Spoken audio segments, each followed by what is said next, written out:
예나 지금이나 이단 문제는 끊이지 않는 것 같아요. 왜 이단인지 알면서 빠지는 거야? 아니 혹은 모르고 갔더라도 이단인 줄 알면 나와야 되는데 왜 못 나오는 거지? 처음 제가 이수민을 영접하고 캠퍼스 사역을 할 때 캠퍼스의 이단들이 굉장히 열정적으로 전도를 하고 학생들을 데리고 가고 정말 잠을 잘 수가 없고 내가 목숨을 걸고라도 이 사람을 배워야겠다 그런 마음으로 가가지고 끌고 와서 막 성경 공부를 했던 경험이 있어요. 가정의 자녀들이나 친척이나 또 내가 도왔던 사람이 이단에 빠질 때 너무 가슴이 아프고 힘들죠. 그때 우리가 그 문제를 돕기 위해서 최선을 다해야 되지만 기도하는 중에 개인적으로 하나님께서 깨닫게 하신 건 일단은 이단은 편협합니다. 두 번째는 올바른 믿음이 없습니다. 확신이 없어요. 확신이 없으니까 잘못된 교리를 붙여봐요.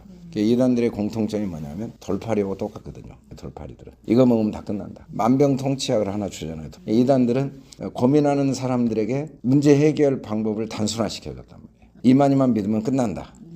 JMS만 믿으면 끝난다. 안식일만 지키면 끝난다. 구원의 확신만 있으면 끝난다. 대부분 사람들이 너무 간절하고 막막하니까 하나로 모든 것이 해결돼 버리는 이단을 붙잡고 싶은 거죠. 저한테 상담 오신 경우가 있었어요. 목사님인데 자기 가족을 다 전도시켜서 잘 다닌 줄 알았는데 어느 날 보니까 누나부터 시작해서 한 명 한 명 다 고리 데리고 왔다. 근데 그 이유를 보니까 당장에 도움이 된 거예요. 경제적인 도움. 인간관계에 도움을 받아야 되는데 가족도 바빠서 안 도와줬는데 당장 도움을 주니까 그들이 이단이라는 증거를 제시해도 나는 거기 가서 도움을 받았다. 나는 거기 가서 행복을 맛봤다. 나는 거기서 내가 얼마나 소중한가를 경험했다. 의미 있는 사람처럼 가치 있는 사람처럼 막 격려해주고. 근데 피종교회 다닐 때는 뭐 모인 사람도 없고 서로 희생도 안 하고 누군가 희생하면 그 사람 혼자 당하고 있고. 근데 이단에 가봤더니 막 같이 희생하고 막 이런 모습들이 자기에게 체험됐기 때문에 아무리 옆에서 그게 문제가 있다고 해도 안 나오는 거예요. 그래서 이단에 빠지는 경우가 있거든요. 진단도 잘못됐고 처방도 당연히 잘못됐으니까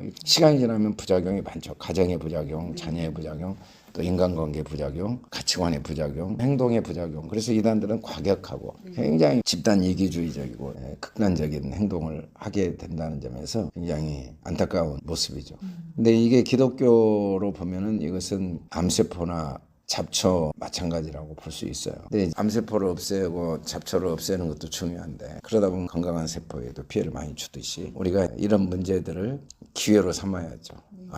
내가 면역력이 떨어졌구나. 우리 기독교가 빛이 약해졌구나. 자꾸 어둠이 우리를 둘러싸고 있는 건 어둠 탓은 아니거든요. 빛만 강하면 어둠은 힘을 쓸 수가 없는데 우리가 복음으로부터 거리가 멀어졌고 복음의 빛이 우리 안에 약해졌구나. 바로 보고 이단 문제를 이단과 싸워 해결할 게 아니라 면역력을 키우듯이 복음의 능력을 더 굳게 붙들도록 도와서 이단을 못 가게 하는 것도 좋고 있는 사람을 나오게 하는 것도 좋지만 그보다 더 중요한 건 참된 복음의 빛이 어떻게 그 안에 깊이 비치게 할 것인가. 이 고민을 하는 기회로 삼아야 된다는 생각을 해요. 그래서 이 이단이 없으면 또 다른 이단이 생긴 이유가 뭐냐면 우리가 가지고 있는 복음의 능력이 우리 안에서 약화된 때 나타나는 하나의 외적인 현상이라고 보는 게 좋다는 생각을 해요. 요즘에는 그 가족 중에 이단에 빠지거나 친척이 또 이단에 빠지고 해서 데리고 가려고 실갱이를 하는 경우도 있거든요. 그 안에서 있는 아픔은 굉장히 커요. 혹시 아픔을 당한 가족이나 지인에게 한 말씀을 해주실 수 있다면. 실제로 내 가족, 내 부모, 내 형제 중에 이런 일이 있을 때 겪는 아픔이 너무 크기 때문에 쉽게 이야기하기는 어려운 이야기지만 가족이 그럴 때 그 문제점을 지적하기보다 이전보다 더 사랑해주고 신뢰해주고 격려해주고 기독교라는 건 상황과 환경을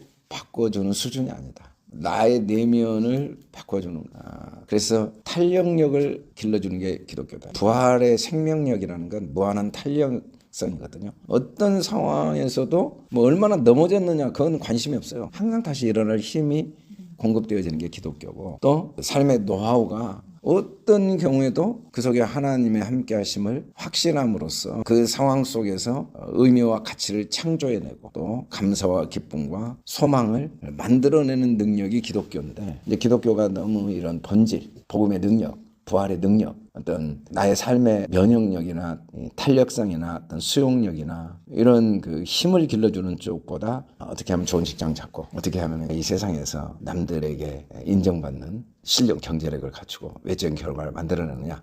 만일에 이 수준으로만 한다면은 결국은 이단을 이기기가 어려운 점이죠. 이단들은 그런 점에서 전략과 방법이 훨씬 탁월하거든요. 근데 이제 우리 기독교는 그런 외적인 환경은 결과적으로 따라오는 거지. 우리가 혹시 광야길을 걸어가도 그게 우리에게 큰 의미가 없는 거죠.